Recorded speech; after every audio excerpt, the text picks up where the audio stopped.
오늘 주제는요, 이번 주하고 다음 주까지 해서 먹을거리와 관련돼서 하는데요. 사실은 오늘 주제는 이 먹을거리와 관련돼서 실제로 세계 정세가 이 농업을 중심으로 놓고 어떻게 바뀌었는가에 대한 것만 할 거거든요. 그래서 사실 이 경제학을 전공했거나 뭐 국제 정치 뭐 이런 걸 전문하거나 아니면은 현대사, 그래서 2차 세계대전 이후의 세계 뭐 이런 거를 전공한 사람들이 봤을 때는 뭐 내용이 이래 뭐 이럴 수도 있습니다. 왜냐면 이거는 그 자체의 정세 모든 걸 하는 건 아니고요. 그 중에서도 특히 농업하고 직접적으로 관련이 돼 있다는 것만 뽑아가지고 하는 거라서요. 그러니까 전체적으로 봤을 때 조금씩 차이가 나는 게 있을 수도 있어요. 근데 그 차이 나는 것까지 일일이 설명해가면서 강의는 할 수가 없기 때문에 그러니까 농업에다가 초점을 맞춰서 할 건데요. 그러니까 당연히 1940년대로 거슬러 올라가야 되겠죠. 그래서 1940년대는요. 일단 1940년대는 선진국을 중심으로 해서 화학산업이 발전했을 때예요. 그래서 화학산업이 발전하는데 우리가 이 화학은요. 기본적으로 굉장히 우리 중고등학교 과학 시간에 다 배운 거예요. 이게 화학이에요. 자, 이렇게 가면 합성이고요. 이렇게 가면 분해예요. 그래서 합성과 분해에 관한 법칙을 찾아내는 게 화학이고요. 이거를 응용해서 상품을 만드는 게 화학산업이에요. 그러면 딱 예를 들어 볼게요. 우리가 먹는 것 중에서요. 화학산업으로 가장 성공을 한 거는 이거예요. 자, 한국인이 가장 좋아하는 맛은? 그치, 감칠맛이에요. 우리가 감칠맛이라고 하는데 이 감칠맛은요. 사실은 이 감칠맛 우리가 MSG라고 하죠. 이 감칠맛은 고기든지 채소든지 건어물이든지 뭐 무슨 해조류든지 하여간 뭔가를 넣고 오랫동안 끓여야 돼요. 그래서 맛집 같은 데서는 뭐 12시간 끓인다는 둥, 24시간 끓인다는 둥 이러잖아요. 근데 이 바쁜 세상에 누가 그걸 12시간을 끓이고 앉아 있겠어요. 그죠? 물 팔팔 끓을 때 뭐 한 숟갈? 자, MSG 한 숟갈. 그래서 기업이 이거를 화학적으로 분석을 하는 거예요. 감칠맛을. 근데 감칠맛은 의외로 간단해요. 이거 5가지만 있으면 만들어요. 근데 이 중에서 이 탄소수, 산소가 결합되어 있는 모양이 뭐가 비슷하냐면 탄수화물하고 비슷한 거예요. 그럼 탄수화물하고 비슷하니까 무슨 맛이 나겠어요? 단맛이 나겠죠. 그래서 감칠맛의 가장 기본이 되는 맛은 단맛이고요. 이 단맛을 지금 기업들은 사탕수수에서 가져온다고 얘기를 해요. 그래서 몇 년 전에 텔레비전 방송에서 논쟁이 붙었었죠. MSG가 천연이냐 합성이냐 가지고 논쟁이 붙었었는데 그때 당시에 기업이 했던 얘기, 그 다음에 그 기업을 대변하는 학자가 했던 얘기가 뭐냐면 감칠맛 기본적으로 MSG는 사탕수수로 만든다고 했어요. 근데 여기서 중요한 건 기업은 절대 노골적으로 거짓말하지 않는다는 거예요. 왜냐하면 걸리면 골치 아프니까. 대신에 아주 교묘한 방법으로 정보를 제안하는 거죠. 그래서 사탕수수로 만들었다라고 했지 사탕수수로만 만들었다고 하지 않았다는 거예요. 그러니까 사탕수수로 만들었다는 것 자체가 거짓말은 아니죠. 중요한 건 질소와 나트륨이 합성되는 과정이 있어야만 MSG가 나온다는 거예요. 근데 이 말은 쏙 빼고 안 하는 거예요. 그러니까 원래는 사탕수수에서 단맛이 있고 거기에 질소와 나트륨을 합성을 해서 만드는 건데 그냥 사탕수수로 만든 MSG 딱 건너뛰어도 거짓말은 아니다라는 거예요. 그래서 이렇게 해서 만드는데요. 원래 이 우리가 일상생활에서 알고 있는 첨가물들 보면 대부분 다 나트륨으로 끝나요. 왜 이게 나트륨으로 끝나냐면 나트륨이 합성을 하기에 가장 좋은 거기 때문에 그래요. 그래서 나트륨이 보통 보면 이 분자 구조가 이렇게 가지가 8개가 있어서 8개가 있으니까 뭔가를 갖다 붙이려고 할 때 8개 중에 한 군데만 가서 붙으면 되니까 그만큼 합성할 수 있는 확률이 높아지겠죠. 그래서 나트륨을 쓰기 때문에 우리가 일상생활에 나트륨이 굉장히 많이, 일상 첨가물에 나트륨이 많이 들어가고요. 그래서 요새 소화병 중에서 이런 것들 있죠. 그러니까 예전에는 40대 이상의 성인들이 걸릴 거라고 생각을 했던 성인병들이 지금은 초등학생들이 걸리잖아요. 그러니까 걸리면서 뭐라고 하냐면 맨날 이런 얘기 하거든요. 우리나라 음식이 어때서? 짜서라고 얘기를 해요. 사실은 짜서는 아니라, 왜냐면 짜서라면 우리나라는 원체 염장해서 발효시켜서 먹는 식품이 굉장히 많기 때문에 그럼 과거 사람들은 다 진짜 다 성인병에 시달렸어야 되는데 그러지 않았다는 거예요. 무슨 말이냐면 결국은 오늘날 성인병의 원인은 소금에서 이 소금에 들어있는 게 아니라 나트륨에 있다는 거죠. 근데 그 나트륨을 우리는 실제로는 첨가물을 통해서 얻는 나트륨이 너무 많아서 나트륨 과잉이 가잉이고 그 가잉으로 인해서 성인병의 원인이 되는 거지, 이게 사실은 뭐 단순히 짜서의 측면 아니라고. 근데 이것도 뭐냐면 기업이 나트륨 때문이라고 하면 첨가물이 다 걸리니까 아주 교묘한 방법으로 나트륨이라는 단어를 쓰지 않고 짜다라는 단어를 쓰는 거죠. 왜냐하면 어차피 여기에 있으니까요. 그래서 기업은 항상 교묘한 방법으로 정보를 제안하는 거지 대놓고 거짓말하진 않아요. 자, 중요한 거는 그래서 이렇게 합성을 하면은요, 합성을 하고 남는 찌꺼기가 있잖아요. 그래서 이 찌꺼기를 버려야 되는데 땅에다 묻으면 토양오염이요, 불에다 태우면 대기오염이요. 그래서 기본적으로 화학산업이 발전한다는 거는 환경오염이 같이 간다는 거예요.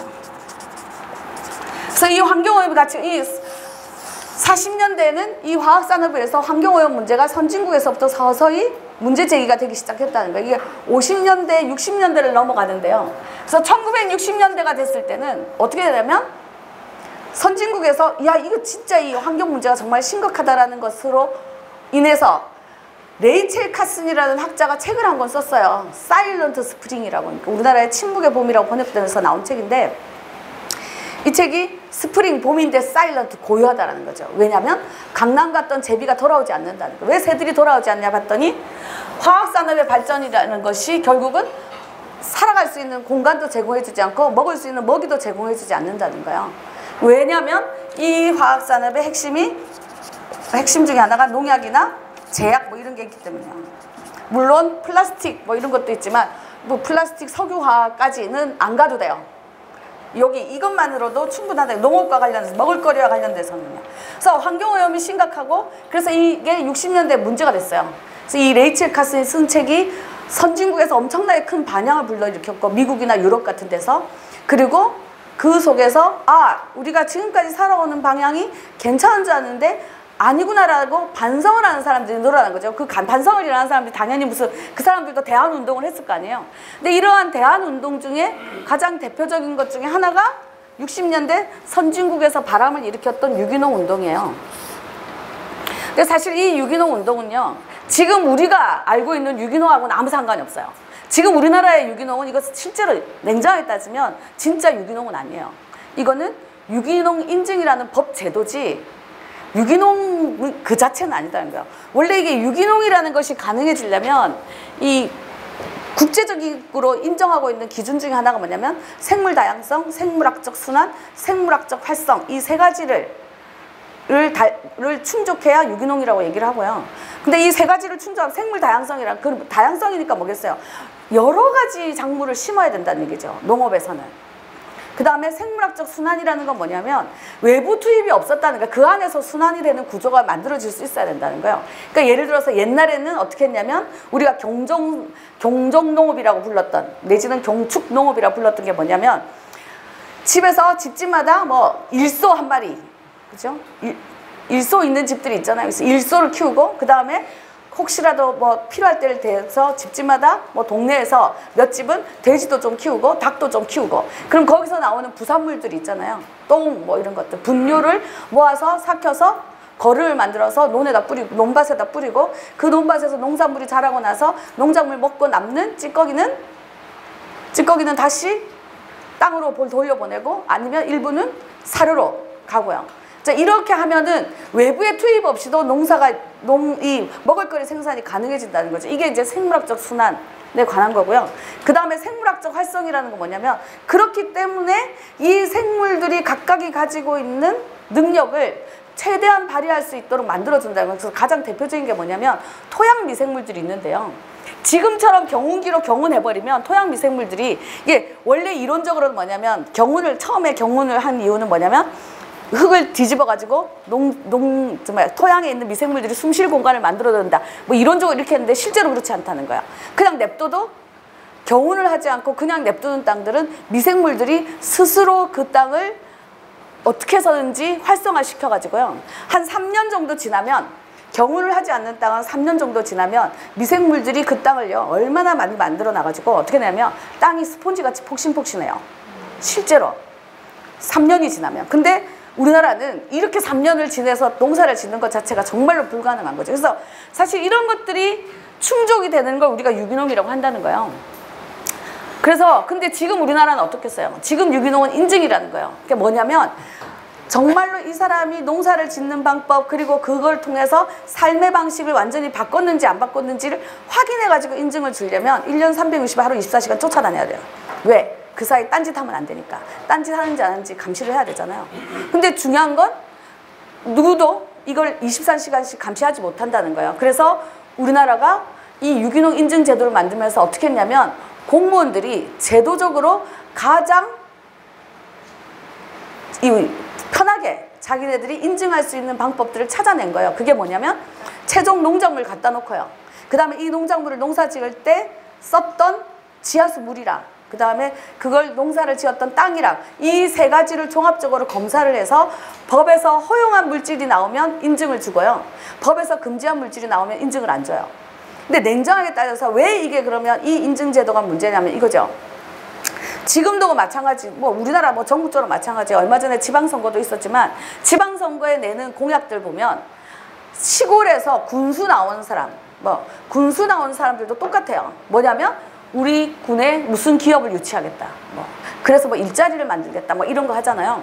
그러니까 이런 식으로 해서 우리가 보통 난개발이라고 하지, 아무 그거 없이 계획 없이 그냥 엄청나게 공단을 들어오게 만들어가지고 이제 하는데요. 자, 그럼 이렇게 공장을 짓고 건물을 짓고 막 하기 시작하면 거기에서 나오는 오염물질들이 굉장히 많단 말이에요.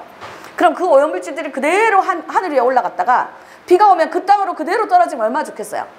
그래야 환경을 오염시킨 사람들이 책임을 져요. 원래 이게 환경법의 가장 기본의 원칙인 오염자 부담의 원칙을 지키게 하려면 그 하늘로 그대로 떨어져야 된다고. 근데 문제는 바람 따라 구름 따라 흘러다니다가 비가 오면 토양으로 스며들고 지하수로 스며들어요. 그리고 그 땅에서 대한민국의 농민들이 농사를 짓는다는 거예요. 그 무슨 말이냐면 농민들이 어떠한 노력을 해도 이렇게 자기가 의도치 않았던 오염물질이 나오는 것까지 막을 수가 없다는 거예요. 이 환경에서는. 그런데 우리나라의 유기농 인증 제도는 결국 뭐냐면 이런 것까지도 농민들한테 100% 고스란히 책임을 뒤집어 씌우는 제도라는 거죠. 그래서 좋은 제도는 아니에요. 그러면 제가 그럼 여기서 이게 60년대 선진국에서 있었던 유기농 운동은 그래서 우리나라의 지금 현재 유기농 인증 제도가 안 좋다라고 했기 때문에 아, 그러면 선진국의 유기농 인증 제도가 좋은 거구나. 이건 아니에요. 왜냐하면 이 당시에 그렇게 시작을 했다는 거죠. 근데 이 시작을 할 때 뭐냐면 아, 우리가 지금까지 살아왔던 삶의 방식을 바꿔야 되겠구나 생각을 했어요. 그럼 삶의 방식을 바꾸려니 뭔가를 보고 배워야 될 뭔가 표준이 있어야 되죠. 기준이요. 그래서 이 당시에 선진국들은 뭘 기준으로 삼고 배우려고 했냐면 개발도상국들의 삶의 모습을 보고 배우려고 했다는 거예요. 그럼 개발도상국의 삶의 모습을 배운다는 게 뭐예요? 그러니까 이 당시에 1960년대 이 당시에 결국은 우리나라 같은 나라였다는 거예요. 그래서 사실은 우리나라와 같은 나라들의 삶의 방식을 보고 배우는 것을 유기농이라고 생각했다는 거예요. 그래서 우리나라에 번역돼서 나온 책 중에요. 4천년의 농부라는 책이 있어요. 이 책이 1900년대 초에 만들어진 책인데 이 책의 부제가 뭐냐면 유기농업의 원류 중국, 한국, 일본이에요. 이게 미국 농무성 공무원 출신 농학자, 이 사람이 중국, 일본, 한국을 돌고 나서 쓴 책인데요. 내용이 너무 좋아서 이게 책으로 출판이 되고 이게 우리나라에 번역돼서까지 나왔는데 무슨 말이냐면 1900년대 초에는 이 산업이 발전한 나라의 사람들의 눈으로 봤을 때 우리나라가 살아가는 모습이야말로 정말로 유기농이었다는 거죠. 그래서 이때는 이런 개발도상국처럼 우리도 이런 삶의 모습을 보고 배워야 된다는 게 유기농 운동의 60년대 선진국의 유기농 운동이었어요. 그 4천년의 농부라는 책에 보면 그래서 이런 말이 있어요. 그러니까 야, 이 나라가 이렇게 척박한 환경에서, 그러니까 우리나라에 대한 얘기예요. 이렇게 척박한 환경에서 땅의 70%가 산지고 막 이런 곳에서 4천년 이상의 역사 동안, 그래서 4천년의 농부거든요. 4천년 이상의 역사 동안 망하지 않고 살아남을 수 있었던 그 비결이 무엇인가, 뭐 이런 거에 대한 그 감동을 전하는 책이에요. 그래서 뭐라고 되어 있냐면 이렇게 됐어요. 어떻게 사람이 뭐 하나도 버리지 않고 다시 쓸 수 있냐라는 거죠. 그러니까 예를 들어서 옷을 배를 짜서 입으면 거기에 천연 염색을 하잖아요.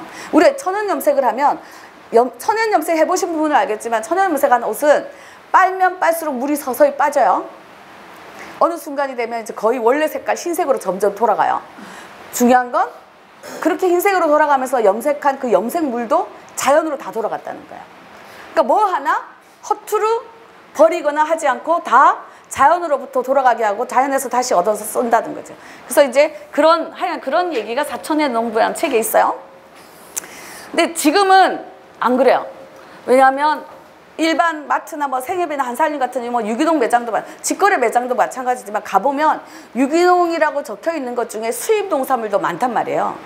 무슨 말이냐면 지금은 원래 유기농이라는 거는 생물 다양성, 생물학적 순환, 생물학적 활성을 생각해 보면 결국은 뭐냐면 관계의 문제라는 거예요.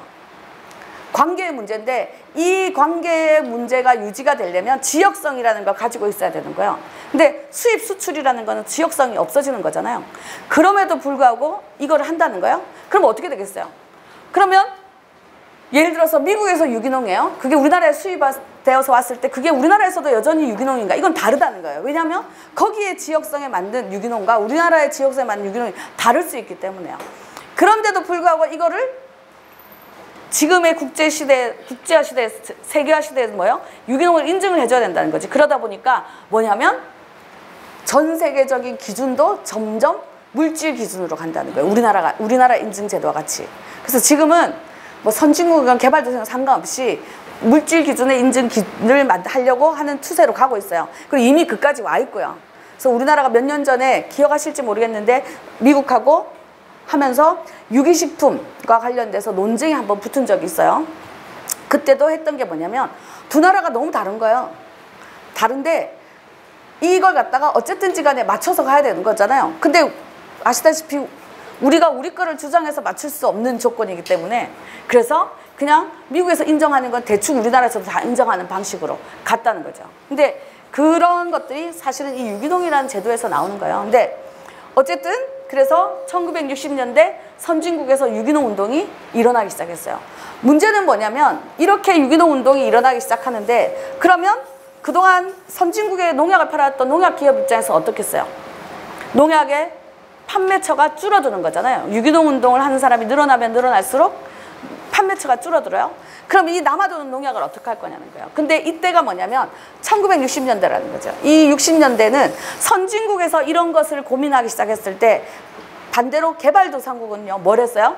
1960년대 개발도상국은 우리도 선진국처럼 잘 살아보고 싶다는. 그래서 잘 살아보세요 운동이 시작이 됐어요. 그래서 경제성장 정책을 쓰기 시작한 거죠. 그래서 경제성장 정책, 우리나라가 가장 대표적인 나라 중에 하나가 뭐예요? 1962년에 제1차 경제개발 5개년 계획을 시작을 했죠. 5개년 계획을 시작을 하면서 경제성장 정책을 썼어요. 그러니까 어떻게 해요? 공장을 짓기 시작해요. 공장을 짓기 시작하니까 선진국에서 너무 좋지. 왜냐하면 안 그래도 환경오염시키는 화학산업 어떻게 해야 될까 고민이었는데 이거 주면 되죠. 그래서 당시에 이런 산업들이 개발도상국으로 막 넘어왔어요. 그래서 우리나라도 1960년대 산업이 발전할 때는 주로 화학산업이었어요. 고무화학, 섬유화학 뭐 이런 화학산업 중심으로 발전한 거예요. 이렇게 발전하기 시작하니까 당장 뭐냐면 공장을 지었으니 공장에서 일할 노동자가 필요하잖아요. 그러니까 그 노동자가 어디서 데려와야 돼요? 농촌에서 데려와야 돼요. 그래서 강력한 이농정책을 썼고요. 그래서 이농정책 속에서 젊은 사람들이 농촌을 떠나서 도시로 가는 거죠. 그러면 농촌은 당장 또 어떻게 해요? 일손이 부족해져요. 그러니까 그 부족한 일손을 뭘로 메꿔야 돼요? 농기계, 농약, 화학비료 이런 걸로 메꿔야 되죠. 그래서 우리나라가 뭘 했냐면 그 전까지 사람이 농사를 짓던 시절에는 농로가 삐뚤삐뚤해도요. 그냥 삐뚤삐뚤 걸어가서 농사 짓고 삐뚤삐뚤 돌아오면 돼요. 근데 지금 뭐예요? 농기계가 들어가야 돼요. 그러니 길이 삐뚤삐뚤하면 안 되죠. 그래서 뭘 했냐면 네모 반듯하게 경지 정리를 했어요. 그리고 농기계가 돌아다니기 쉽게 하기 위해서 길을 다 넓힌 거예요. 이게 뭐예요? 그죠? 이게 새마을 운동이죠. 그래서 이 새마을 운동을 한 거예요. 근데 이런 과정이 60년대에서부터 시작이 되기 시작합니다. 그래서 우리나라 같은 나라들이 이제 서서히 일손이 부족한 거를 농기계와 농약과 화학비료에 맡기고 시작하고요. 농기계, 농약, 화학비료에 메꾸니까 뭐겠어요? 농약회사 입장에서는 선진국에서 유기농 붐이 일어나서 남아도는 농약을 개발도상국에다 다 팔아치우면 되죠. 그래서 개발도상에 다 팔아치운 거예요. 자, 그리고 1980년대가 됐어요. 이렇게 해서 우리나라가 그래서 60년대 중반 이후부터 농약 사용량이 급증하기 시작해서 1970년대 계속 최고 정점을 찍었어요. 최고 종점을 찍다가 이제 80년대가 됐으니까 80년대 어떻게 됐겠어요? 이제는 개발도상국 이건 선진국이건 할 것 없이 온통 화학산업에 온통 농약, 화학산업이다라는 거예요. 그래서 이때 처음으로 뭐가 심각해지냐면 이렇게 가다가 지구 환경 생태계가 망하겠다라는 위기를 느끼는 사람이 늘어난 거예요. 그래서 이렇게 늘어난 사람들이 뭐냐면 환경운동을 하기 시작한 거죠. 그래서 전 세계적으로 환경운동이 가장 활발하게 일어나기 시작한 때예요. 그래서 우리나라도 1982년에 뭐 그 공해추방연구소라고 해서 공출연 옛날에 막 이렇게 말했던 최열 선생님이 하셔가지고 그 다음에 나중에 그 오늘날의 환경운동연합이 된 데가 여기요. 80년대 전 세계적으로 환경운동이 굉장히 활발해졌어요. 근데 이렇게 활발해지면서 뭐냐면 이 단체들이 하는 거죠. 유엔에다 대고 왜 환경 생태가 이렇게 오염이 심해지는데 그래서 지구가 망하게 생겼는데 왜 유엔은 아무런 대책도 세우지 않냐. 빨리 대책을 세워라 라고 요구를 하기 시작해요. 그 다음에 마찬가지로 각국의 정부에다 대고도 하는 거죠. 환경단체들이. 왜 우리나라는 지금 망하게 생겼는데 왜 이 문제에 대한 대책을 세우지 않냐. 그래서 이러한 욕구들이 점점 강해져서 근데 제가 지금 얘기하는 거는요. 전 세계적인 거예요. 왜냐하면 아까 말한 것처럼 선진국은 이미 그게 40년대부터 시작이 됐단 말이에요. 환경과 생태계에 관한 고민들이 시작이 돼서 1970년대 이미 선진국을 중심으로 하는 환경과 관련된 문제는 이때 이미 불거졌지만 전 세계적으로 이게 문제가 되기 시작한 거는 80년대고 이 80년대의 결과물이 뭐냐면 1992년에 브라질의 리우데자네이로에서 모여서 했던 회의예요. 유엔을 소집해서 했던 회의인데 이게 이제 인간환경개발회의라고 우리가 줄여서 얘기를 하고 원래 명칭은 엄청나게 긴데요. 여기에서 채택된 선언문이 리우선언이에요.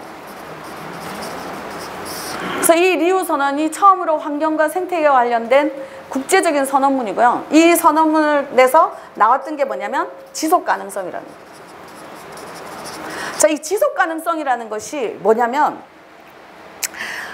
자, 90년대 초에요. 그러니까 한번 생각해 보세요. 우리나라가 90년대 초에 어땠냐면 자가용 1000만 대가 됐어요. 자, 그럼 자가용이 1000만 대가 됐다는 얘기는 이론적으로 실제로 그렇다는 게 아니라 집집마다 자가용이 생겼다는 얘기잖아요. 자, 그러면 집집마다 자가용이 생겼다라고 생각했을 때 우리에게 처음으로 자가용이 생겼을 때 나에게 처음으로 차가 생겼을 때 내가 제일 먼저 하고 싶었던 일이 뭐냐는 거야. 나는 꼭두새벽에 도서관에 가서 버스가 안 다니는 꼭두새벽에 도서관에 가서 열심히 공부하다가 버스가 끊길 때까지 공부하다가 집에 와야 되겠다. 차가 생겼으니. 이렇게 되나요? 아니면 난 정말 버스가 안 다니는 새벽에 출근해가지고 열심히 일하다가 버스가 끊길 때까지 일하고 퇴근해야겠다. 이렇게 되나요? 아니죠. 자가용이 생기면 제일 먼저 뭐 하고 싶어요? 그죠? 놀러 가고 싶죠. 그래서 그 당시에 우리나라가 이제 삶의 질이라는 얘기가 막 나오기 시작한 거예요. 그리고 그게 이제 그래서 결국 IMF가 97년도에 터졌을 때 뭐라고 했어요? 샴페인을 너무 일찍 터뜨려서 이렇게 됐다. 막 이런 얘기 한 거잖아요. 그래서 90년대 초반은 무슨 얘기냐면 우리나라 같은 개발도상국 중에 야 우리도 이만큼 경제가 성장을 했으니 우리도 이제 서서히 슬슬 우리의 인생을 좀 즐기면서 살아야 돼. 쓰면서 좀 살아야겠다 라는 생각을 하고 있을 당시에요. 근데 갑자기 이제 뭐가 환경 생태계가 위험하니 이 문제를 해결하기 위해서는 이제 우리가 뭔가 규제를 해야 된다라는 얘기가 나오기 시작한 거죠. 그래서 이때 이 아까 말했던 생태계 문제까지 포함을 해서 이 환경과 생태계 문제를 해결해야 된다라고 한 거예요. 그래서 이제 선진국들에서 뭐 했겠어요? 이 회의 때 이거지. 우리가 그렇게 살아봤더니 환경과 생태계 너무 안 좋더라. 그러니 아직 그렇게 살아보지 못한 개발도상국 너희는 요쯤에서 멈춰라 이렇게 합니다. 개발도상국 입장에서 뭐였어요? 이제 막 우리도 누리고 살고 싶은데 선진국이 자기네들이 지금 다 오염시켜놓고 우리한테 책임을 뒤집어 씌우는 거잖아요. 그러니까 개발도상국 우리는 그거 용납 못한다 이렇게 되죠. 그래서 이 회의를 준비하는 과정에서부터 이 리우선이 나오기까지가 처음으로 문제가 되기 시작한 게 뭐냐면 예전에는 순전히 경제를 가지고 북반구와 남반구를 그래서 남북 문제라는 북남 문제라고 했잖아요.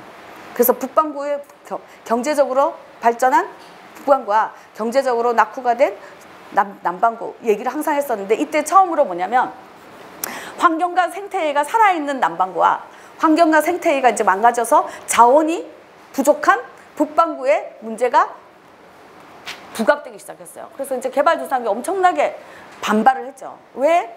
우리가 너희들이 오염시킨 것까지 책임을 져야 되나. 그래서 이러한 과정에서 이게 2000년대까지 이어오면서 왔던 가장 유명한 사건 중에 하나가 뭐냐 이런 거예요. 브라질에서 아마존 밀림을 깎아가지고 거기다 뭐 공장을 짓겠다는 뭐 하니까 미국에 있는 환경단체들이 다 브라질로 나가가지고 브라질에 있는 그 나무에 몸 묶고 그다음 위에 올라가가지고 농성하고 막 했잖아요. 이제 이런 사건들이 나온 게 뭐냐면 환경이라는 측면에서 봤을 때는 이 미국의 환경단체들이 엄청 칭찬을 받았어요. 하지만 이 냉정하게 따져봤을 때 왜 그러면 미국의 저 환경단체들은 지구 나라에 가서는 안 하고 이걸 왜 브라질에 와서 하냐 이거예요. 그래서 이런 문제들이 굉장히 심각했다. 이런 것들이 정말 그 이후로도 계속되는 거예요. 근데 어쨌든 이때 리우 선언이 나오면서 지속 가능성 나왔어요. 그러면서 이제 나온 게 탄소 배출에 대한 양을 정한 거죠. 양을 정했는데 기준을 정했는데 개발도상국은 다 여기 있어요. 그러니까 앞으로도 탄소를 더 배출해도 돼. 그러니까 좀 더 오염을 시켜도 돼요. 하지만 선진국은 다 어디 있어요? 여기 있어요. 그러니까 이제 줄여야 돼요. 근데 자기네들이 줄이기 싫으니까 결국 어떻게 했냐면 이 배출분만큼을 자기네들이 돈으로 산 거죠. 돈으로 사서 개발도상국 너희는 거기에 멈추고 나머지 탄소 양은 우리가 쓸게. 우리가 감축하지 않고. 이게 뭐냐면 탄소 배출권 거래라는 제도를 만든 거예요. 그래서 이러한 것들이 이제 이러한 시작이 전부 다 여기서 나오는 거예요. 그래서 뭐냐면 이 회의에서 지구를 좋은 방향으로 가게 하는 거는 포기를 한 거예요. 대신에 현상 유지 정책을 쓴 거죠. 그래서 뭐냐면 이 지속 가능성이라는 건 뭐냐면 이게 초안이 만들어질 때가 90년이었는데 그래서 90년 지금의 상태를 지속시킬 수 있을 만큼만 개발하자라는 거예요. 그러니까 요 현상 유지 정책이라는 거예요. 그래서 결국은 이 리우 선언이 나와서 한편으로는 아예 없는 것보다 나았겠지만 이것 자체가 문제를 근본적으로 해결해 주는 건 아니었다는 거예요. 그럼에도 불구하고 어쨌든 40년대에서 오면서 90년대까지 오는 동안에 이제 전 세계는 환경과 생태계라는 화두를 통하지 않고서는 대화가 힘든 시대가 됐어요. 90년대에 들어와서요. 이제 세계가 이렇게 한쪽에서 그래서 여기는 여전히 환경과 관련된 화두가 있다는 거예요. 근데 이걸로 끝은 아니죠. 다시 1940년대로 거슬러 올라가서요. 2차 세계대전 당시에는 사실은 소위 말해서 연합군이라고 불리는 나라 중에 전쟁을 일으킨 나라들 있잖아요. 시작한 나라들이 뭐 미국, 영국, 프랑스, 뭐 소련 이런 나라들이 주로 모여가지고 하는 회의들 있잖아요. 이게 이 회의를 가지고 공부를 할 때마다 생각하는 게 뭐냐면 야 진짜 우리나라 중고등학교 교육제도는 진짜 심각하구나라는 생각을 해요. 왜냐면은요 우리나라는 단답형 사회예요. 오지선다형 사회거나 그래서 답이 정확하지 않으면 절대 안 돼요. 그죠? 그러다 보니까 이런 각종 국제회담과 관련된 공부를 할 때도 그 회담 안에서 어떤 문제가 어떻게 논쟁이 되고 어떤 의견이 오고 갔는지 이런 건 절대 시험에 안 나와요. 오로지 뭐만 나오냐면 그 회의에 결석한 나라는 그 회의에 참석한 나라 이런 거만 나와. 왜? 답이 정확하니까요. 실제로 이럴 수밖에 없는 게 제가 항상 예를 드는 것 중에 하나가 뭐냐면 예전에 중학 입시가 있던 시대예요. 중학 입시 문제, 가정 문제에 뭐가 나왔었냐면 그때는 남학생이건 여학생이건 실과라는 이름으로 무슨 의식주와 관련된 걸 다 배웠어요. 그래서 한 목수일까지. 그러니까 무슨 음식에서부터 목수일까지를 다 학교에서 배우던 시절인데 그때 이제 시험 문제 뭐가 나왔냐면 다음 중에 조청을 만들 수 없는 작물은 이게 시험 문제 나온 거예요. 근데 출제자가 정답으로 정한 거는 뭐였냐? 무였어요. 무. 근데 정답 발표가 났어요. 그 다음날 어떻게 됐냐면 대한민국의 수험생 엄마들이 전부 다 무로 조청을 만들어가지고 교육부를 쫓아간 나라예요. 우리나라가. 왜 무가 조청 못 만드냐고. 무로도 조청 만들 수 있다. 그러니까 무슨 말이냐면 그때나 지금이나 입시 문제에 있어서만큼은 오답의 율이 요만큼도 있으면 안 되는 나라인 거예요. 그러니까 결국은 교육제도가 계속 정답을 찾는, 그러니까 딱 맞아 떨어지지 않는 거 외에 논쟁이 될 만한 건 절대 시험 문제를 내지 않는 거죠. 그러니까 지금의 이 교육에서 이 교육제도를 받아온 사람들이 전부 다 뭐냐면 뭐가 정답이야. 단답형으로 이게 딱 맞아 떨어지는 이런 것만 찾게 돼요. 근데 그래서 지금부터 설명하는 것도 마찬가지라는 거예요. 그러니까 여러 가지 회담이 있었는데 대부분의 회담들은 주 내용이 뭐였냐면 이런 거였죠. 2차 세계대전 이후에 식민지를 어떻게 할 거냐. 2차 세계대전 이후에 패전국은 어떻게 할 거냐. 뭐 주로 이런 회의였어요. 근데 이런 회의 말고 그 당시에는 2차 세계대전 이후에 경제적인 문제는 어떻게 할 것이냐에 대한 회의가 있었다는 거예요. 그게 뭐냐면 1944년에 미국의 브레튼 우즈에서 있었던 협상이에요. 그래서 이 협상에서는 뭘 결의를 했, 처음에 안건이 뭐였냐면 2차 세계대전이 끝난 이후에는 세계 경제를 규율할 국제기구를 하나 만들어야겠다고 생각합니다. 근데 이게 안건이 통과가 안 돼서 못 만들었어요. 두 번째 안건이 뭐였냐면 2차 세계대전이 발발하게 된 원인을 해소하지 않으면 또 전쟁이 날 거다라고 생각을 한 거예요. 그래서 이제 그 당시에 이제 뭘 하냐면 2차 세계대전 전까지는 그 나라가 강대국이냐 아니냐를 평가하는 기준이 금 보유량이었단 말이에요. 그러니까 금이 많으면 강대국이에요. 그러니 어떻게 해? 금을 서로 많이 차지하려고 금 쟁탈전을 하는 거죠. 그래서 80년대 유행했던 인디아나 존스의 영화들 있잖아요. 그런 영화들이 겉으로 보면 다 뭐예요? 다 보물찾기 영화야. 하지만 내용을 들여다보면 뭐예요? 다 뭐냐면 남의 나라에 가서 금 훔쳐가는 영화라고요. 왜? 왜냐하면 금을 많이 가져야 강대국이 되니까요. 그래서 이제 결국은 금 쟁탈전이 전쟁까지 간다는 거예요. 그래서 이 문제를 해결하자라고 해서 정한 게 뭐였냐면 금을 대신할 화폐를 정하기로 한 거예요. 그래서 금을 대신할 화폐를 정할 건데 그러면 그걸 우리가 보통 기준통화 내지는 기축통화라고 하죠. 어떻게 정할 거냐는 거예요. 근데 어쨌든 이 화폐를 정할 때 어떻게 해요? 자, 이 나라 화폐를 정했는데 이 나라가 망하면 휴지 조각이에요. 그죠? 그렇잖아요. 어떤 나라의 화폐를 정하건 그 나라가 망하면 휴지 조각이 된단 말이에요. 그럼 그 문제를 해결하려면 어떻게 해야 돼요? 역시 뭐가 최고야? 역시 금이 최고죠. 그러니까 망할 위험에서 벗어날 수 있는 제일 좋은 방법. 그러면 만약에 이 나라의 화폐를 정했을 때 그래서 내가 이제 금을 대신해서 이 나라 화폐를 얼마든지 모아도 강대국이 될 수 있다라고 생각하니까 화폐를 열심히 모았는데 이 나라가 망할 것 같아. 그럼 곧 휴지 조각이 될 거 아니에요. 그러면 역시 뭐가 최고예요? 금이 최고죠. 그러면 이 그동안 모았던 금 화폐를 금으로 바꿔야 되는데 어떻게 바꿀 거냐는 거야.